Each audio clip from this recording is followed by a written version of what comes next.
Hmm. Clear throat. Hello, everybody. This is Alice the Dragon coming to you after a little bit of an extended hiatus. You know how things are with, like audio mixing and trying to figure your stuff out. With pet dog. Yeah, everybody loves petting a dog in video games. Um, so, yeah, there is definitely uh, some things to catch up on. Um, but mostly, I just want to share with you, my idea for today's topic, and that's going to be generational trauma. You guys ready for this? You guys ready? Playing is fantastic, sir. Yeah, no comment. Anyway, so, oh, hang on here. I gotta put my notes up. Spooky music. All right.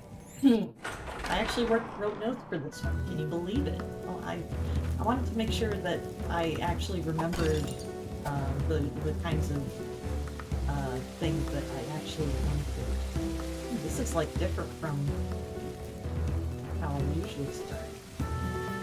This is nice. Okay. Update. Up on there. And I really need to stop hitting walls with my dagger. It's not good for the dagger. Alright. So first of all, I need to give you guys a disclaimer. I have a bachelor's degree in sociology and a minor in psychology. I am not a doctor, right? So I'm just a person with an opinion, and I wanted to show, or not show, but share the things that I have learned over the years. So, as I am exploring this area, I want to get into, like I said, generational trauma, and to do that, I need to talk about trauma. Yeah. Big surprise there. But, ouch. So, trauma is all about, like, it's not about something bad happening to you, actually. It's about how you recover from it.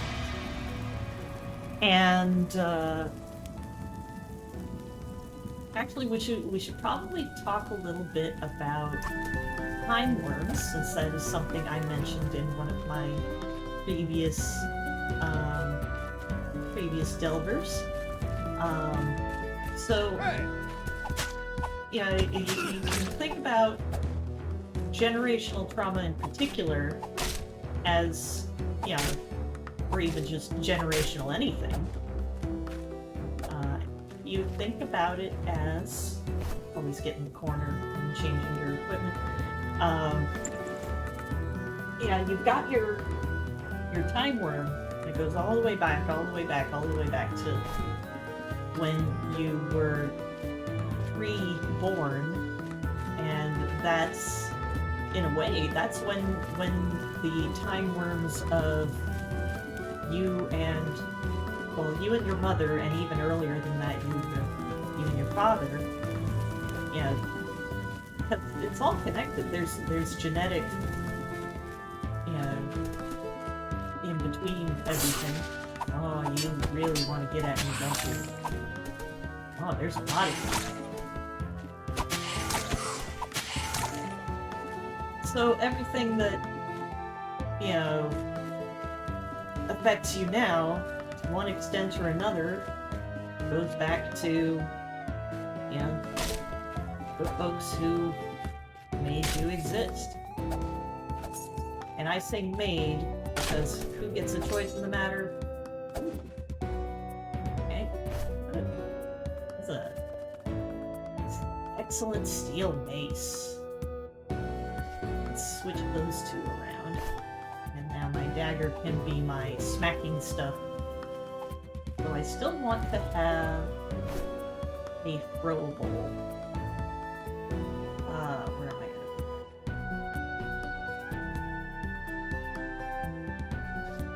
I? I hate that there's only 5 slots. What was that? Oh, hello now. Yeah. Like I said, trauma is about how you handle the stressful things in life.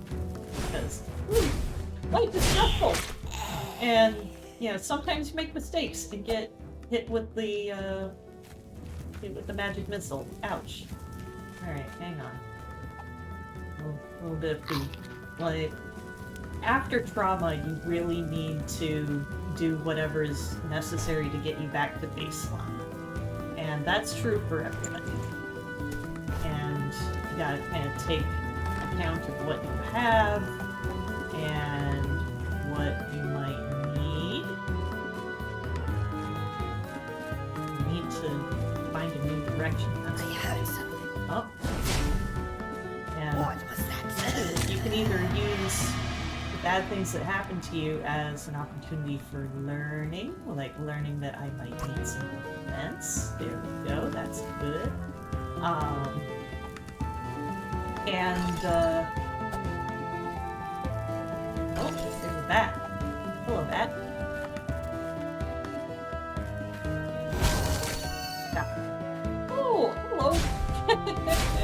I'm just gonna wait for him to come over here. Pinch points, always a good thing in these kinds of games.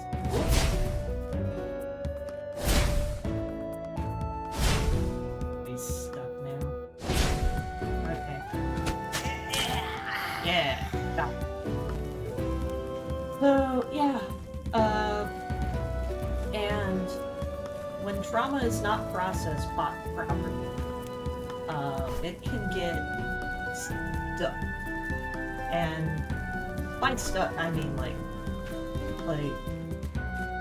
I'm referring specifically to polyvagal theory, and I think polyvagal theory is something that everyone should know, like regardless of whether they are healing from trauma or not, because you know how your nervous system is. Ooh,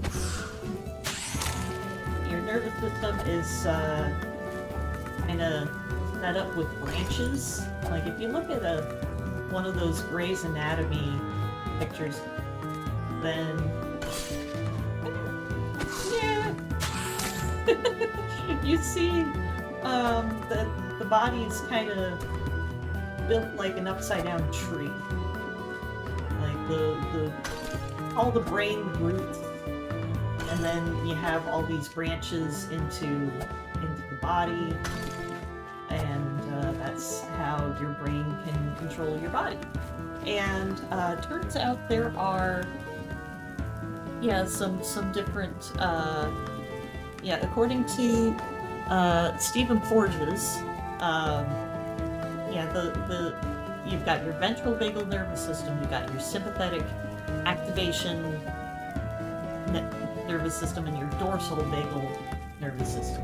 The dorsal vagal is more towards the back of your body, and the ventral vagal is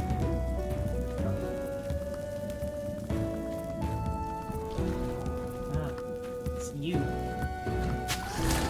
Yeah. So, people who,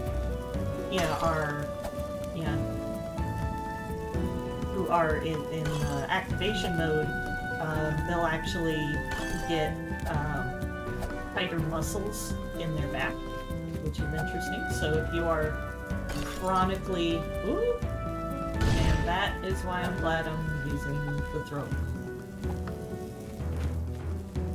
Let's just, boom. Oops. Throwable is not always accurate. Boom. Ouch. Oh, no, I'm fine.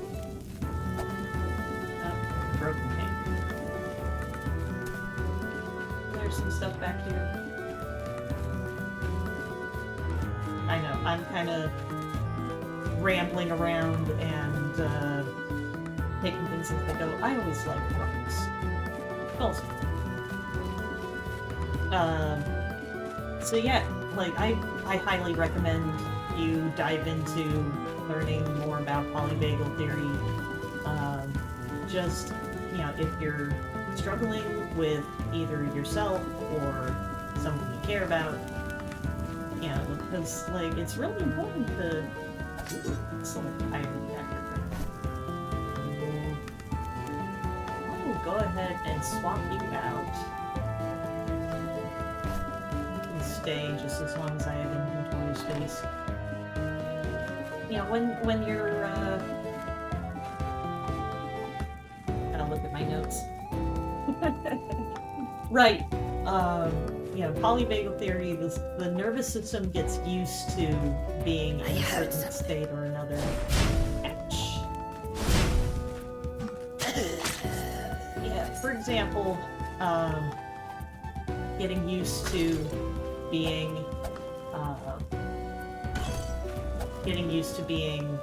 you know, shut down. Whoa! Or, getting used to being angry, or in my case, it was getting used to fawning. And fawning is the response where you're kind of thinking about, okay, how can I diffuse the situation, and how can I appease, you know, this threat that's in front of me, and in a way, it's, and what's my map looking like? Okay, I've cleared out this area. When you're fawning, you're just trying to achieve safety by giving people what they want. Make sure that bomb's gonna go off. Yeah. We have lots of bombs right now. Just for fun. Really? Really? Well, I'm not gonna touch that. So you know, your fawn response is like, I am going to throw the steak at the bear so the bear gets more interested in the steak than me. Or in modern society, you know, it's the I'll say yes to what the boss says, yeah, even though I don't necessarily want to, because it'll get the boss off my back. You can see how that works. And yeah, fawning is kind of the hardest one to get unstuck from, just because everybody likes a fawn. Well, thank you for breaking those for me, but I can take care of the rest myself. Thank you very much. Yeah, people like fawner because they can get what they want from a fawner. It doesn't matter. Okay. Too bad for that guy. And don't get me wrong. When I'm talking about trauma, I'm not just talking about the big scary things like getting killed. Like, I'm not just talking about the big scary things. I am also talking about the little things too, because the little things can pile up. Yeah, and you might find yourself in a situation where, yeah, like, from the outside, it doesn't look too bad, but, yeah, it's, yeah, even, like, little bumps, lots of little bumps over time, they add up, and, yeah, you might be in a situation where you're getting bullied. You might be in a situation where, where you feel like you don't have the support you need, and like that can, yeah, that actually, the big traumas, you might think of them as PTSD, and the little traumas are the complex PTSD. Ouch.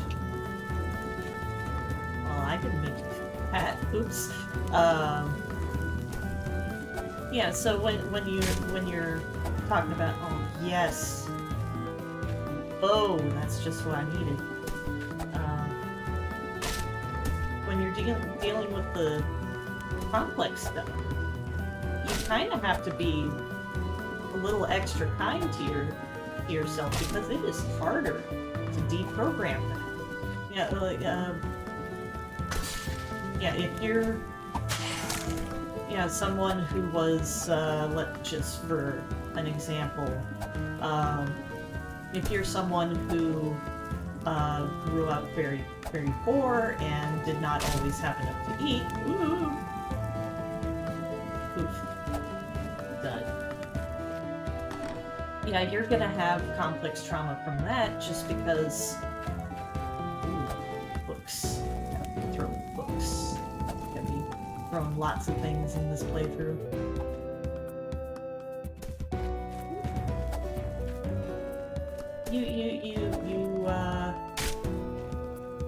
Yeah, and family trauma especially is CPTSD. Yeah, You're dead. Gotta make sure that I'm still playing the game and not just rambling. Yeah, take that. Ooh, excellent. Excellent, excellent.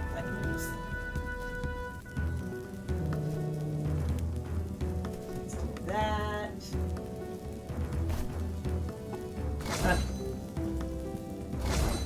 Where was I?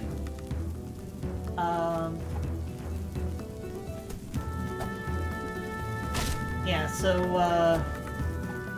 yeah, the one thing that you gotta really keep in mind for complex trauma is that, yeah, parents are human. They've got their own whatevers that they're trying to deal with. Why am I using the dagger when I could be... Okay. More help.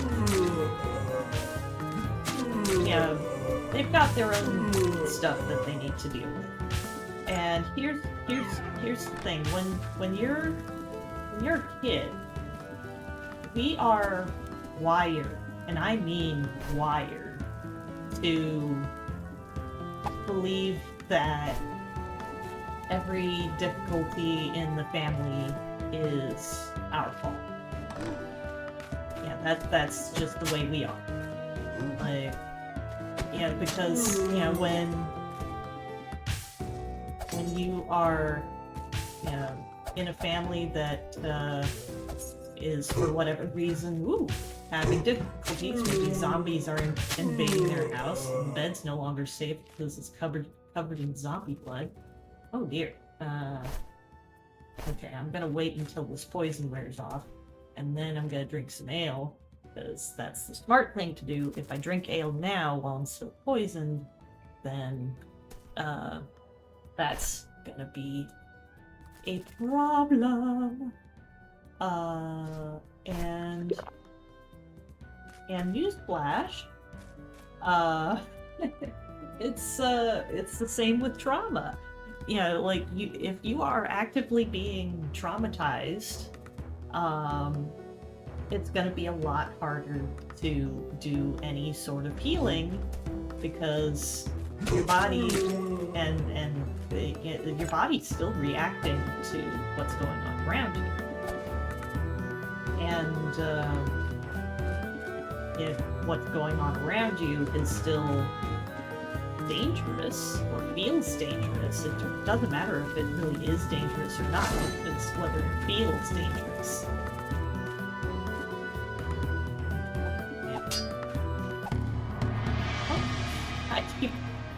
There are critters elsewhere in the dungeon that are dying, and I'm getting credit for them. Or I don't mind being slow.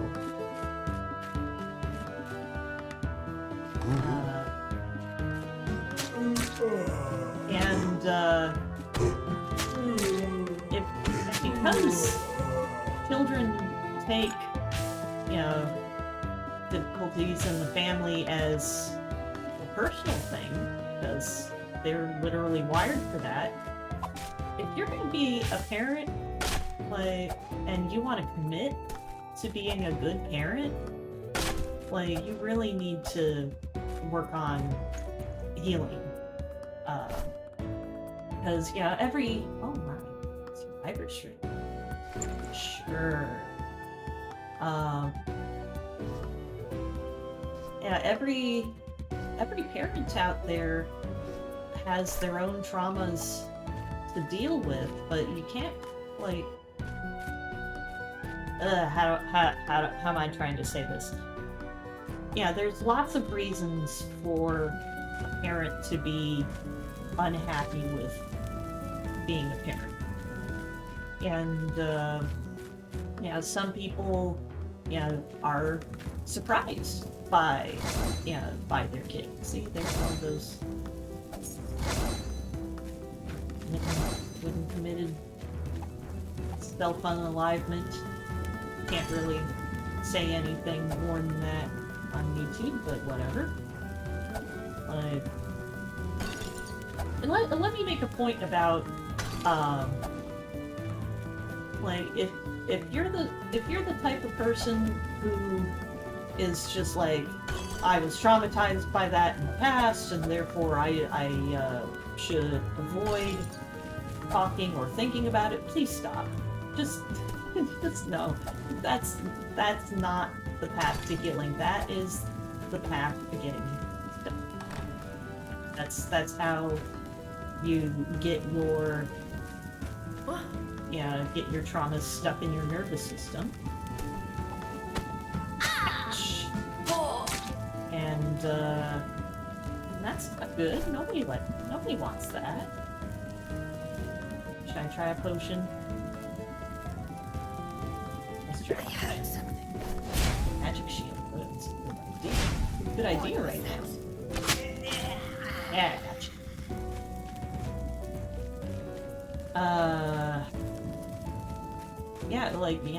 Some folks get surprised, surprise babies.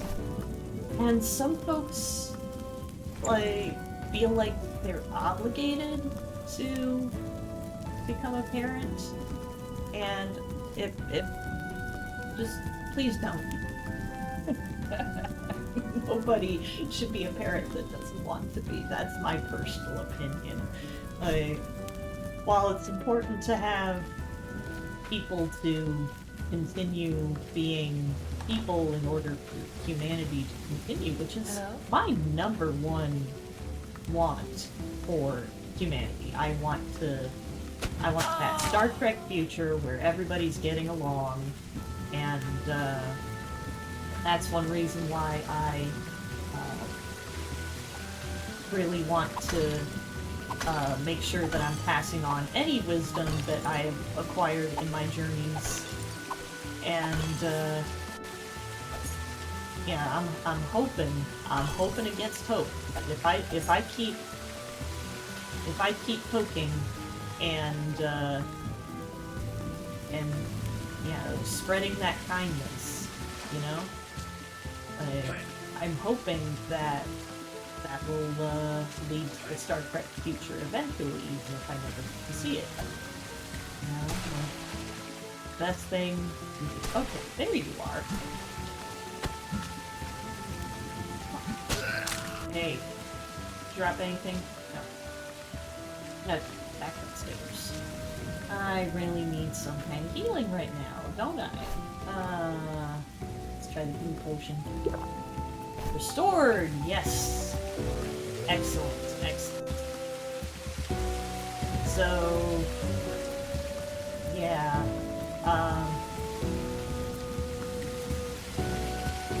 if we can't figure out a way to handle our own traumas, then the way kids say it nowadays, humanity is cooked, and I don't want that. I don't want humanity to be totally cooked. Or at least we're cooked right now. I don't want to get us burnt. Where there's no coming back from it.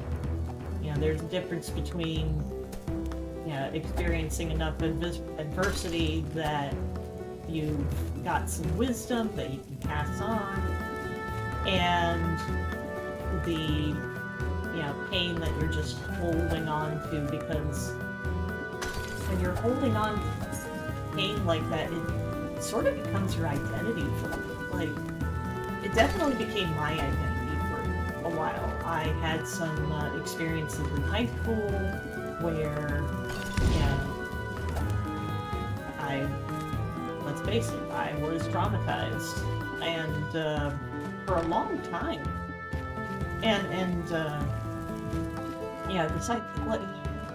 As much as I appreciate, psychs and what they do, a lot of the ones I had in my life did not help as much as they could have, for two main reasons. One, I'm neurospicy. Neurospicy is just generally interesting to live with, to say the least.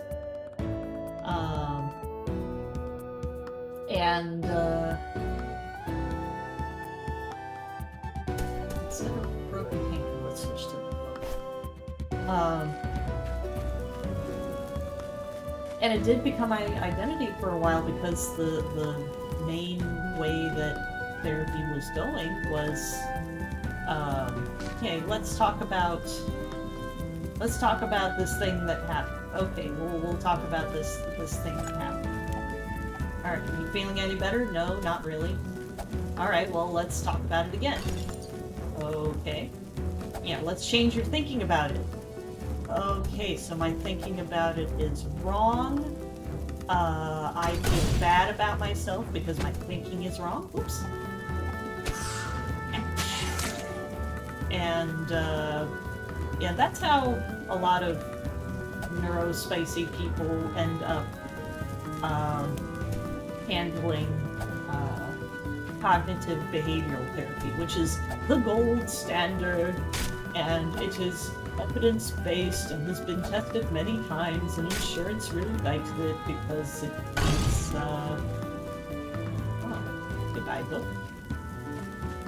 Yeah, and it just didn't work for me, because, it wasn't actually healing anything. It was teaching me to gaslight myself.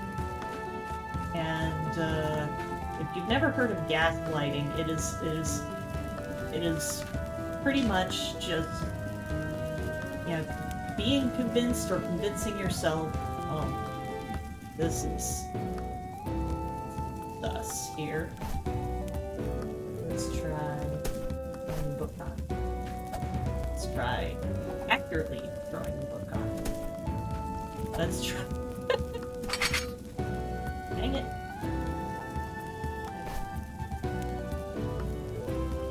It clicked. It clicked, and then, alright, let's try it this way. Dang it.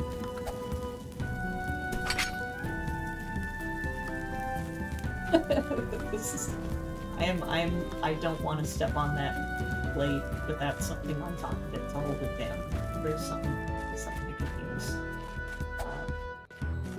Tankard, maybe?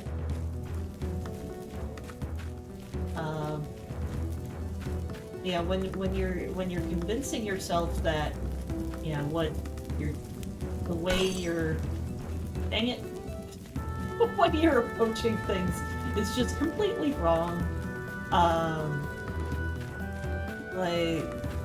You end up in that kind of shame, self-hate spiral, which is the worst. Like, do not recommend 0 out of 10, 0 out of 100.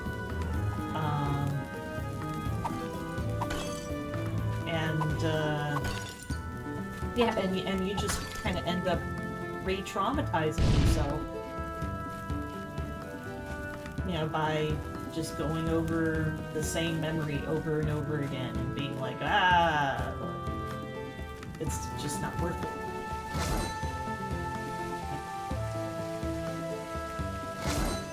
Yeah. I need more throwable. And any others?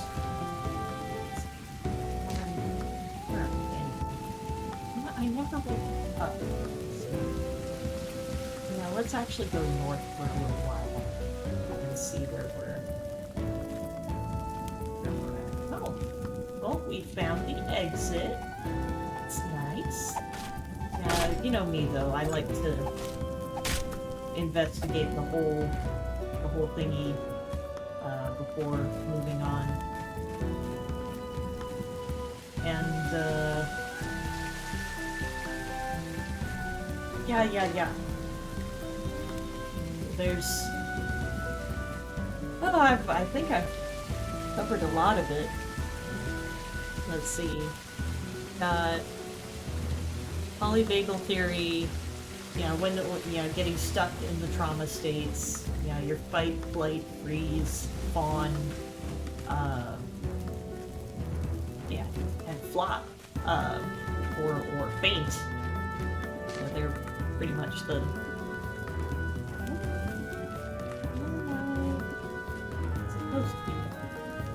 Oh, I'm supposed to be figuring out how to get in there. No, that was easy. Iron spike mace. Nice. Ooh. Those are nice. More books are nice. And, yeah, Flop is an interesting one. Because, yeah, you've got your freeze, which is your classic deer in the headlights ordeal. These are both more or less equal. That one's got an unknown quality. These were the magic defense potions.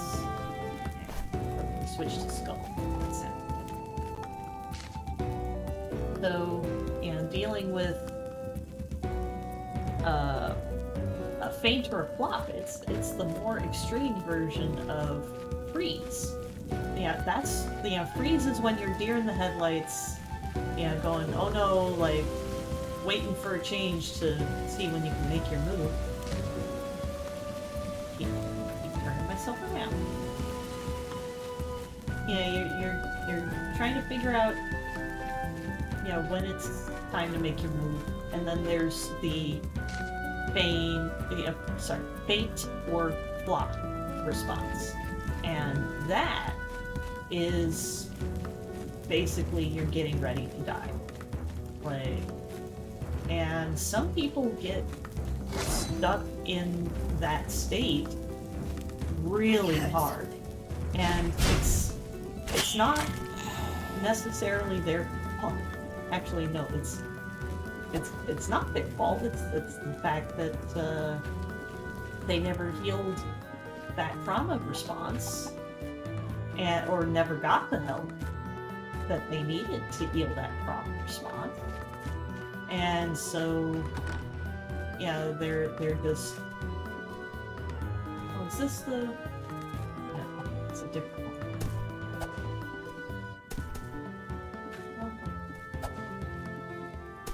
Come on. Okay, that works.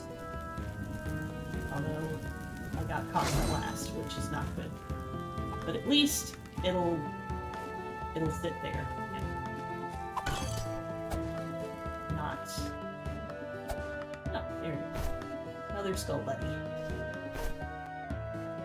Yeah, so yeah, when you're stuck in the freeze or flop state, here's what you need to do. there's the concept called the polyvagal ladder, and that was proposed by Deb Dana. Deb Dana, yeah. And the idea is that you start in your ventral vagal, happy-go-lucky, I want to socialize with people type of state. And hey. Yeah, you sound like you're not ventral vagal right now. You sound like you are in the fight or sympathetic nervous system activated, ready to attack. And in order to get out of freeze, you need to get activated. You need to get mad or go for a run. There's plenty of options out there. But you gotta get moving. And, some people find that yoga will help with this because it starts out very gentle. It's easy to get into it. I happen to really like Tai Chi. And I really want to practice that more. I would love to get in touch with an actual practitioner who might be able to give me some tips and tricks. Life is hard right now. I do not necessarily have the funds to join a Tai Chi studio, which that might change. Who knows? One of the things I've been doing to get active and try and get out of my frozen I am unable to do anything state, or at least anything beyond the bare necessities.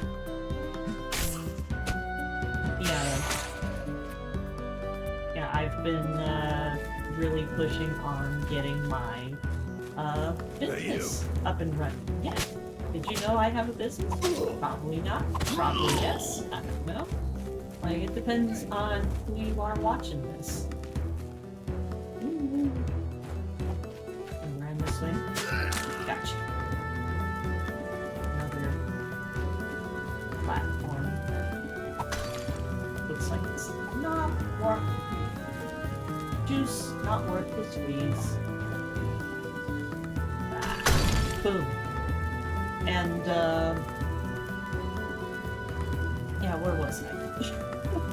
that's kind of one hallmark of being chronically stressed is being forgetful. But one thing I've been doing is trying to get my own stuff worked out. I think I will drop Les Beaux and get the gold potion. How we doing? There's still some areas to explore. I think it was... No, it's not that. It's up here. Here? I heard something. Ah. Yeah.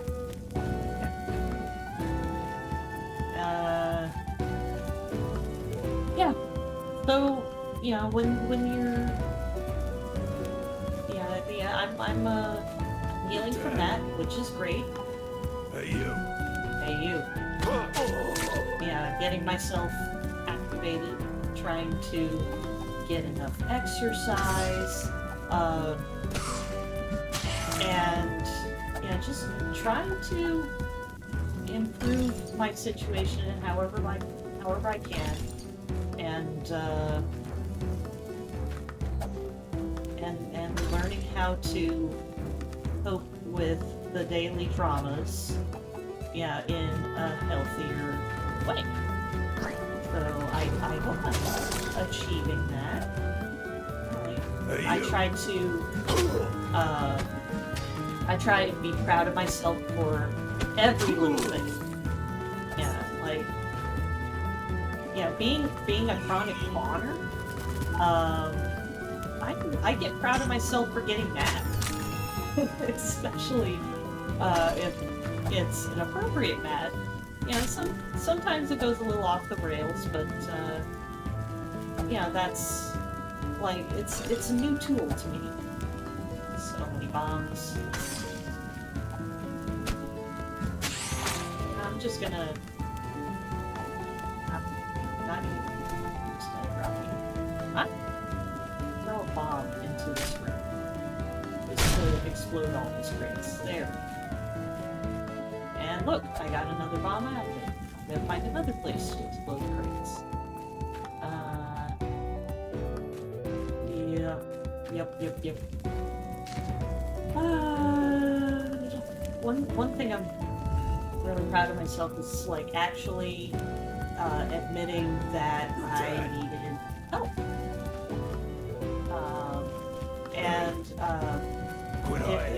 Like for a long time, it was like, oh, I need to get a therapist. Oh, I need to, get drugs for the brain pan. To, I don't know, fix chemical imbalance, which turns out wasn't the right approach for me. That could be the right approach for you. I don't know. I'm not your doctor. But being able to, get myself an accountant and be like, hey, I need somebody to help me with money because I am, you might not have known this about me, but I am scared of money.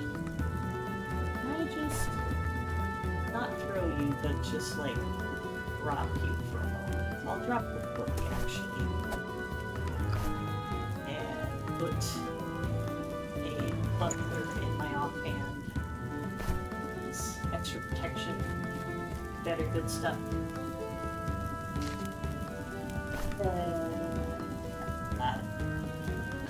I've got a lot. Okay. I can probably get rid of that sword. 8 to 10. 4 to 6.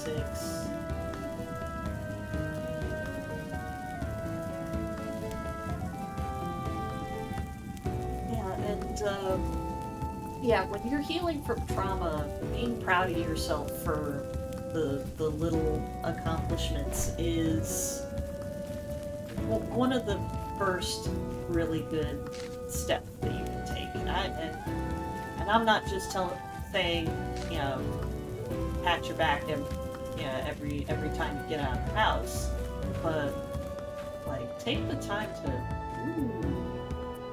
fancy skull.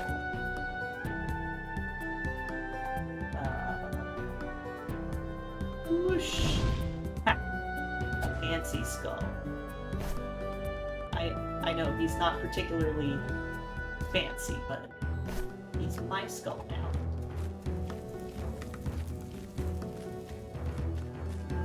Yeah. So many thoughts, and I find myself at a loss, how to convey them any better. Wait a minute. Is there a secret door back here? Aha. See, that's why you check the map. Scroll of flame. Oh man, is this magic haste? Holy moly. Holy moly. So many things. So much junk.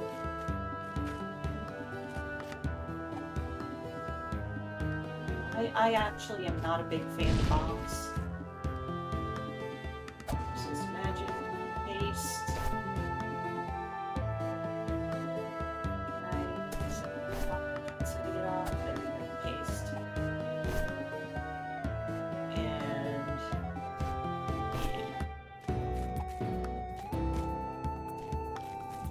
boy, oh boy, oh boy, oh boy. Like, this is a heavy, deep topic, and this is a.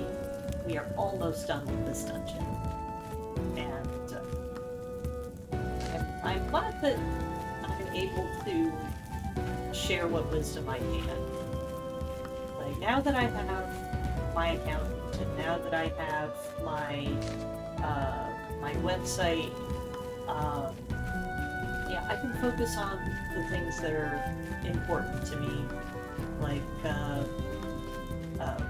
making, making educational material, Hey. like writing. Hey. Okay. Uh, not the layout. Not the layout. Where is the layout?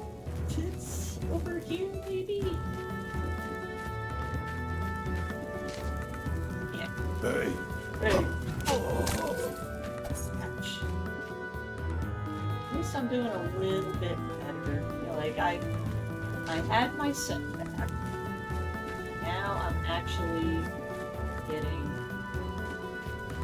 close to the end of this, which is nice.